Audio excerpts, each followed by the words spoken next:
everyone, it's time for us to go and take a look at the Xbox One S and see how this particular gaming console holds up in 2025. Now, a really big thing I'd recommend kind of thinking about is that if you have zero gaming consoles, getting any type of gaming console would be a really good idea. They just have so much, power within them still. Even this console is still very powerful. Even though it is significantly older now, I still think these types of consoles still have a lot of value, especially if you're coming from no consoles or if you're coming from like a super old console, let's say like an original Xbox or Xbox 360. Because an Xbox One S is still a very strong console for today's type of situations and today's types of games, to be honest. So we'll take a look at this throughout the whole entire video.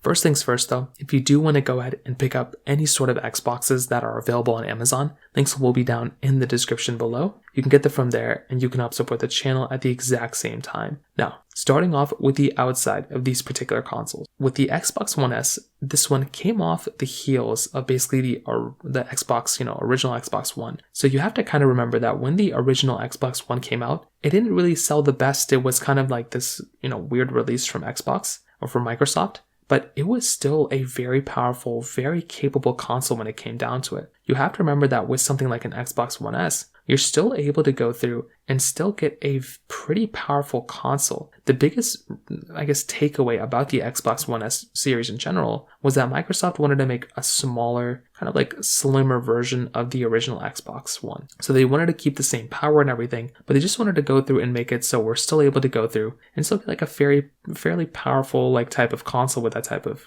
with that type of console. So that is kind of exactly what Microsoft ended up kind of doing here. And it was a very smart strategy. They were able to go through and pretty much make this type of console much slimmer, much smaller, and this design language of this type of console was beautiful. I really, really love the way these consoles looked, and I think Microsoft and Xbox did a really good job of kind of making these things look like a really, really good type of console. Now, on the outside, on the front side, you're basically going to be going through and getting your disc tray on the front. So this is something that's really nice. A lot of consoles make these disc trays kind of controversial, but luckily for these ones, we still ended up getting that type of capability here, which was a really nice thing to basically have there. Now, you were also able to go through and basically still maintain some other things going on with these types of, with this type of console as well. You're getting your USB type A port on the front. It's not USB-C, but it's still nice enough to get, a USB-A port, especially on the front. You're also able to go through and get that eject button on the front as well. On the back side, you were getting another 2 USB ports. So you were able to go through and grab another 2 USB type A ports right then and there, which is another really cool thing to have. You were also able to go through and still maintain a lot of other cool stuff here too. Like both these phones for the most part, I think,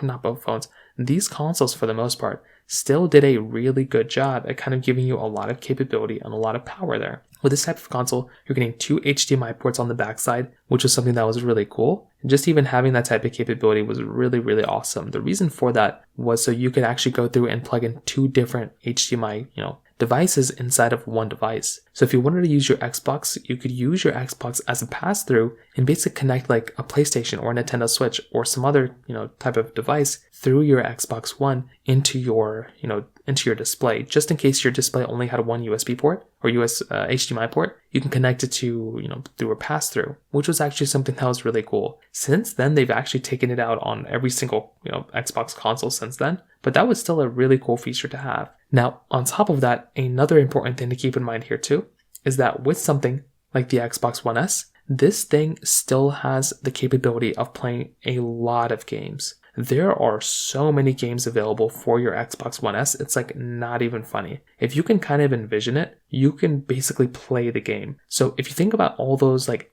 Grand Theft Autos that came out, all those Halos, Call of Duties, any game you can think about, even more recent ones, like even Fortnite still is playable, and all these other games are playable inside of your Xbox One S. I really do think this is in and of itself a really important thing to keep in mind, because you're able to go through and still be able to buy and play a lot of these games and still get a ton of capability and a ton of power within these types of consoles. So I definitely will tell you from that particular side alone, that is a really cool thing to basically have here, and I'm a massive fan of the Xbox One S. because it's more of a budget console nowadays, and it still is going to be giving you a very, very powerful type of, device when it comes down to it from that side. So in my personal opinion, if you're about to go through and like pick up a console, I definitely do think, Microsoft did a great job with the Xbox from that particular situation. And from a power perspective, you're still able to go through and get a fairly powerful type of console from this type of device when it comes down to it. Now, those games, like I mentioned, although there's not like an insane amount of games being developed nowadays, there still are a lot of,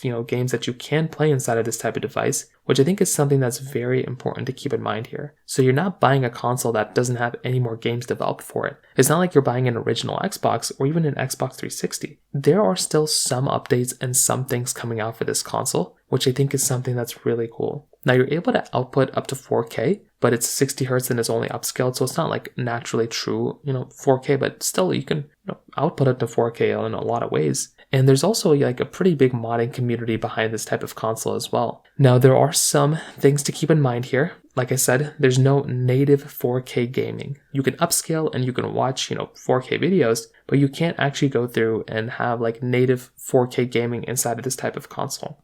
Which that right there could be kind of a downside for some people. It just depends on how heavy of a gamer you are. If you're trying to go through and actually play like a massive, like resource intensive games on the highest graphics, then this one might be one of those, downsides of this type of console.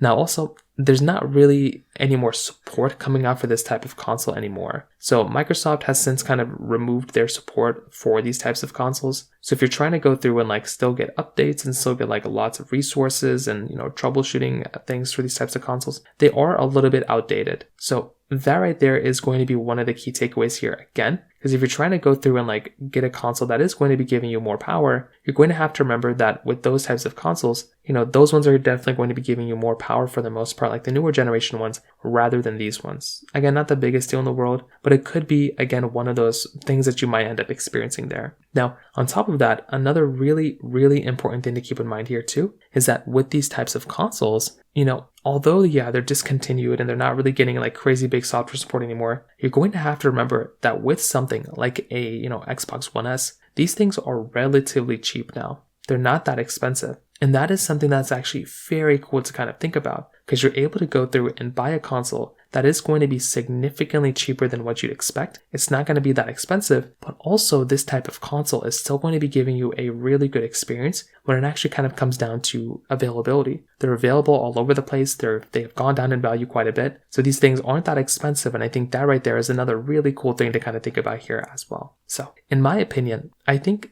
buying an Xbox One S still makes a lot of sense. These types of devices are still very, very cool. I like them a lot, and they're still very, very powerful types of consoles. Like if you're about to go through and pick up a device, I think it does make a lot of sense to go and buy something like an Xbox One S. Although they're not really perfect, I think they do give you an opportunity to kind of go through and play a lot of games that you might not be able to play otherwise, because there's not a lot of ways to play Xbox games unless you own an Xbox, and this is one of the ways you can kind of do it. So in terms of that, I think that kind of covers it up there for the most part. If you have any other thoughts or questions, please let me know in the comment section below. Hit the like button, that'll mean so much, but definitely hit that subscribe button. More importantly than everything else, I love every single one of you guys. Hopefully I'll catch you guys in the next video. Peace out till then.